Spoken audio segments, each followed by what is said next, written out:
ये अभी जो एनकाउंटर हुआ है, इस पे क्या प्रतिक्रिया है बीजेपी की? देखिए, प्रतिक्रिया यही है, जो अपराध करेंगे और अपराध का ऊपर अपराध, पुलिस का शस्त्रों छिनताई करके गोली भी चलाएंगे, ऐसा अपराधी तो खुद मृत्यु वरण कर लिया, अपना कारण उनका मृत्यु हुआ। इसीलिए ऐसा समाज का जो अपराधी है, वो जितना समाज से चले जाए उतना अच्छा है। और इसमें किसी का तो कोई करने का कुछ नहीं है। वो शस्त्र छिनताई नहीं करते, गोली नहीं चलाते, तो पुलिस भी पलटा गोली चलाने का नौबत ही नहीं आता। तो इसीलिए खुद मृत्यु को वर्ण कर लिया, तो कौन इसको रोक सकते। आज मान लीजिए उनका गोली से पुलिस का कोई घायल हो जाता, दो चार आदमी भी हो सकते थे। इसीलिए अपराध ही जो है वो साफ हो गया, इतना तो कि मानिए। और बाकी इसको कैसे हुआ, क्या हुआ, इतना जो शस्त्र कैसे छीनते किया, पुलिस क्या कर रहा थे, ये बहुत सवाल लोगों ने उठा रहा है। इसमें जाना नहीं चाहिए। कारण अपराधी जो है उनको दंडो खुद मिलने का बंदोबस्त कर दिया। एक सवाल ये भी उठ रहा है कि क्या ये योगी मॉडल अपनाया जा रहा है बंगाल नहीं में? नहीं नहीं नहीं नहीं, कोई मॉडल नहीं है। बंगाल का माफिक चल रहा है, हुँ, और बंगाल जैसे चलते हैं ऐसे ही। यार, हम कानून को श्रद्धा करते हैं, हुँ, कानून पर हमारा अटूट आस्था और विश्वास है। इसीलिए हम लोग कानून पर ही चल रहा है। और किसी को नकल करने का भी मंशा पश्चिम बंग सरकार का नहीं है। ये जो हादसा, हुँ। ये जिन्होंने प्रभात मंडल, जिनका मौत हुआ, उन्होंने खुद आमंत्रित किया इस सिचुएशन को, और खुद आमंत्रित करके ही उन्होंने ऐसा स्थिति को उन्होंने जन्म दिया, और इसका दुर्भोग उनको भोगना पड़ा। पश्चिम बंगाल में 12 साल की मासूम बच्ची के साथ रेप और उसके बाद उसकी हत्या करने का जो मेन आरोपी था प्रभाष मंडल, उसको पुलिस ने एनकाउंटर में मार गिराया है। दरअसल पुलिस क्राइम सीन का रिक्रिएशन कराने के लिए उसे लेकर गई थी, लेकिन वहां पर उसने पुलिस की बंदूक छीन कर वहां से भागने की कोशिश करी थी। एक राउंड फायरिंग भी करी थी और जवाबी कार्रवाई में पुलिस ने उस गोली चलाई, जिसमें वो घायल हो गया, लेकिन जब तक उसे अस्पताल लेकर पहुंचे उसकी मौत हो चुकी थी। मगर इस केस में सबसे हैरानी वाली बात यह है कि इस बच्ची की पोस्टमार्टम रिपोर्ट जब आप जानेंगे तो आप दहल जाएंगे, आप डर जाएंगे, क्योंकि जिस हैवानियत के साथ इन सब ने मिलकर उस मासूम बच्ची के साथ हैवानियत को अंजाम दिया था, उसे सुनकर ही रूह कांप जाती है। लेकिन पहले मैं आपको बताना चाहता हूं कि इस मासूम बच्ची की मां ने क्या कहा। मां का कहना है कि हम चाहते हैं इन शैतानों को वैसी ही तकलीफ हो जैसी मेरी बच्ची को हुई थी। इन्हें जल्द से जल्द सजा मिले। पहले भी ऐसी कई घटनाएं हो चुकी हैं, हमने कभी न्याय होते हुए नहीं देखा। अब नई सरकार है, उम्मीद है न्याय होगा। ये कहना है पीड़िता की मां का। सोचिए एक मां के ऊपर क्या गुजरी होगी जब उसकी मासूम बच्ची के साथ इतनी बड़ी हैवानियत की खबर उसे पता चली होगी। जब उस तालाब से उस मासूम बच्ची की लाश को निकाला गया था, वहां मौजूद हर इंसान चीख रहा था, रो रहा था, दर्द था उनकी आवाज़ में, क्योंकि जितनी हैवानियत के साथ इन लोगों ने मिलकर उस मासूम बच्ची के साथ शर्मसार करने वाली हरकत करी है, वो सुनकर ही खून खौल जाता है। आपको बता दूं, इस पूरे मामले पे जो एनकाउंटर हुआ है उसमें पुलिस का कहना है कि हथियार छीनने की कोशिश जो प्रभाष मंडल था वो कर रहा था, और जैसे उसने हथियार छीना तुरंत उसके बाद उसने पुलिस टीम को निशाना बनाते हुए एक राउंड फायरिंग की थी और वहां से भागने लगा था। जिसके बाद पुलिस टीम ने सेल्फ डिफेंस में तुरंत सामने से गोली चलाई और ये मुठभेड़ हुई आमने सामने की, जिसमें गोली लगी प्रभाष को, और उसके बाद उसे अस्पताल में भर्ती कराया गया क्योंकि वो गंभीर रूप से घायल था, लेकिन डॉक्टर ने उसे मृत घोषित कर दिया था। ये पूरा मामला वेस्ट बंगाल के दक्षिण 24 परगना के बुरईपुर का है, जहां पर 12 साल की स्कूल छात्रा के साथ गैंगरेप मर्डर केस किया गया। अब इस पूरे मामले में जो पोस्टमार्टम रिपोर्ट आई है वो वाकई दहलाने वाली है। अब जो मैं आपको बताने वाला हूं तो उसको थोड़ा सा ध्यान से सुनिएगा, क्योंकि जो मैं चीज़ें बताऊंगा वो आपको कहीं ना कहीं डरा सकता है, दहला सकता है। तो बहुत ध्यान से ये चीज़ देखिएगा। पोस्टमार्टम रिपोर्ट के अनुसार नाबालिग लड़की के प्राइवेट पार्ट में न सिर्फ चोटों के निशान मिले हैं बल्कि जलाने के सबूत भी मिले हैं। उसके सिर को भारी हथियार से कुचला गया। इतने जुल्म और जख्म के बाद भी आरोपियों ने देखा कि उसकी सांसें चल रही थीं, तो उसे बोरी में बंद करके इन लोगों ने जिंदा ही पानी में फेंक दिया था। इस केस में पुलिस ने 3 आरोपियों को गिरफ्तार किया था, जबकि एक जो आरोपी है उसे वो कस्टडी से फरार था। अभी तक पुलिस ने 3 अन्य संदिग्धों को भी हिरासत में लिया है। पुलिस के मुताबिक बुरईपुर की लड़की शनिवार शाम, जो मासूम बच्ची थी 12 साल की, वो शनिवार की शाम तकरीबन 4 बजे के आसपास अपने घर से निकली थी मार्केट जाने के लिए, कोई सामान लेना था उसे। फिर लेकिन वो वापस लौटी नहीं। उसके बाद रविवार सुबह धोपी 2 ग्राम पंचायत में उसके घर के पास तालाब में उसका शव मिला।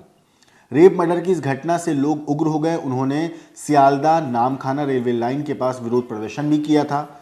रविवार को सीसीटीवी से पहचाना गया एक संदिग्ध, जिसका नाम इंद्रजीत तांती था, उसको लोगों ने पहचान लिया। उसके बाद भीड़ ने इंद्रजीत को जमकर पीटा। उसके बचाने आई पुलिस और सुरक्षा बलों से लोग भिड़ गए। पुलिस इंद्रजीत को भीड़ से निकालने में सफल हो गई, मगर इलाज के दौरान उसकी मौत हो गई थी। पुलिस ने इस केस में आनंद सरदार, दिवाकर सरदार और प्रभाष मंडल के खिलाफ मामला दर्ज किया था। लेकिन अब इस केस में जो प्रभाष मंडल है उसका एनकाउंटर हो चुका है। एनकाउंटर में उसको ढेर कर दिया गया है। हालांकि पुलिस ने सेल्फ डिफेंस में गोली चलाई थी और वो वहाँ से भागने की कोशिश कर रहा था। पुलिस रिक्रिएशन के लिए क्राइम सीन के उसे लेकर गई थी, लेकिन इससे पहले कि पुलिस अपनी कार्रवाई करती, इसने वहाँ से भागने की कोशिश करी थी, जिसके बाद पुलिस ने जवाबी कार्रवाई करी। आपको बता दूं, स्थानीय लोगों का इस पूरे मामले पर कहना है कि उन्होंने आनंद को पकड़कर रविवार को पुलिस को सौंप दिया था, लेकिन वो रहस्यमयी तरीके से सूर्यपुर पुलिस कैंप से गायब हो गया। सोमवार को पुलिस ने प्रभास और दिवाकर को बुरईपुर कोर्ट में पेश किया, जहां उनका बचाव करने कोई वकील नहीं पहुंचा था। सारे वकीलों का यही फैसला था कि इन हैवानों का केस वो नहीं लड़ेंगे। दोनों को 14 दिन की पुलिस हिरासत में भेज दिया गया है। इस घटना से दक्षिण 24 परगना से कोलकाता तक राजनीतिक भूचाल आ गया है। 15 साल बाद विपक्ष में बैठी टीएमसी ने इस मुद्दे पर शुभेंदु अधिकारी को घेर लिया है। लेफ्ट पार्टियों का एक प्रतिनिधि मंडल पीड़ित परिवार से मिला। इतना ही नहीं, इस पूरे मामले में सीएम शुभेंदु अधिकारी ने भी फोन पर लड़की के माँ बाप से बात करी है और न्याय दिलाने का भरोसा दिया है। अब लड़की की जो पोस्टमार्टम रिपोर्ट है वो वाकई दिल को दहला देने वाली है, क्योंकि उसमें जो चीज़ें निकल कर सामने आई हैं वो वाकई खौफ पैदा करती हैं। रिपोर्ट में आया है कि 12 साल की लड़की के साथ रेप और बेरहमी से टॉर्चर किया गया था। सिर के पिछले हिस्से पर चोट के निशान मिले हैं, जिससे काफ़ी खून बह गया था। उसके फेफड़ों में गंदा पानी मिला है। मतलब कि जब उसे बोरी में बंद करके पानी में फेंका था उस वक्त वो लड़की जिंदा थी और इन लोगों ने उसको उसी हालत में पानी में फेंक दिया था। वो सांस ले रही थी जब इसे पानी में मासूम बच्ची को फेंका गया था। रिपोर्ट में मौत की संभावित वजह बहुत ज़्यादा खून बहना और डूबने से दम घुटना बताया गया है।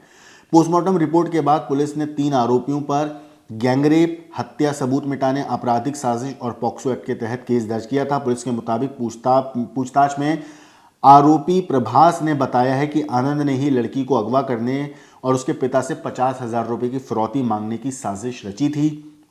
उसने लड़की को अगवा करने के बाद दिवाकर के हवाले कर दिया था। फिर बाद में आनंद ने उसे टॉर्चर किया और गला घोट कर मार डाला।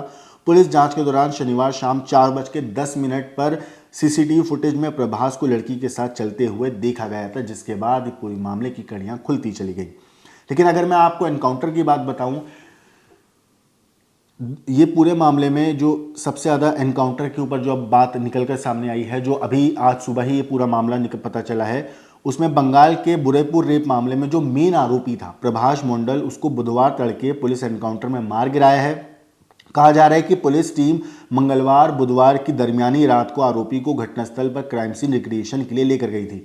रात के वक्त इसलिए लेके गई थी क्योंकि लोग इस टाइम पे वहाँ पे इतना ज़्यादा गुस्से में है कि अगर इसकी शक्ल कोई देख लेता तो पब्लिक जितनी है, भीड़ जितनी है, वो उसको मारने के लिए दौड़ पड़ती। और इसका सबूत है वो वीडियो जिसमें आप देख सकते हैं सड़क पर आगजनी हो रही है और जो लोग हैं वहाँ पर मौजूद वो पुलिस के सामने भी इन लोगों को मार रहे हैं, पीट रहे हैं। तो पुलिस ने एहतियातन तौर पर रात का वक्त चुना ताकि क्राइम सीन का रिक्रिएशन भी कराया जा सके और जो अपराधी है उन लोगों को भी भीड़ से बचाया जा सके। हालांकि पुलिस की ड्यूटी है इस पूरे मामले में अपराधियों को बचाने की भी और अपराधियों को पकड़ने की भी। तो पुलिस ने अपनी ड्यूटी को पूरा करते हुए रात के अंधेरे में ही रिक्रिएशन के लिए लेकर गए थे। आपको बता दूं, इस पूरे मामले में अभी तक जो खबर सामने आई है वो ये है कि जब पुलिस क्राइम सीन का रिक्रिएशन कर रही थी, ठीक उसी दौरान वहाँ पर मौजूद एक पुलिस वाले की ये शख्स बंदूक छीनता है और पुलिस वाले की तरफ गोली चलाने की कोशिश करता है और वहाँ से भागने की कोशिश करता है। जवाबी कार्रवाई करते हुए पुलिस ने गोली चलाई और वो गोली लगने की वजह से गंभीर रूप से घायल हो गया था प्रभोष मंडल, और जब पुलिस इसे हॉस्पिटल लेकर पहुंची तो डॉक्टरों ने इसे मृत घोषित कर दिया। तो सोचिए मासूम बच्ची के साथ किस तरीके से इन्होंने हैवानियत करी थी। मैं आपको एक वीडियो दिखाना चाहता हूं, हालांकि वो वीडियो बहुत हैवानियत वाला है, बहुत डराने वाला है। जिस तालाब से मासूम बच्ची का वीडियो निकाला जा रहा था, ये वही वीडियो आपकी स्क्रीन पर दिखाई दे रही है। उसमें आप देख सकते हैं, हालांकि जो बच्ची है उसकी बॉडी को हमने काली पट्टी से ढक दिया है, क्योंकि वो वीडियो वो दिखाया नहीं जा सकता। जिस तरीके से मासूम बच्ची की हालत थी वो रूह को कपा देती है। आसपास जो लोग हैं उनकी चीखें आप सुन सकते हैं, उनका दर्द, उनकी तकलीफ आप सुन सकते हैं। एक बार आप ये वीडियो देखिए।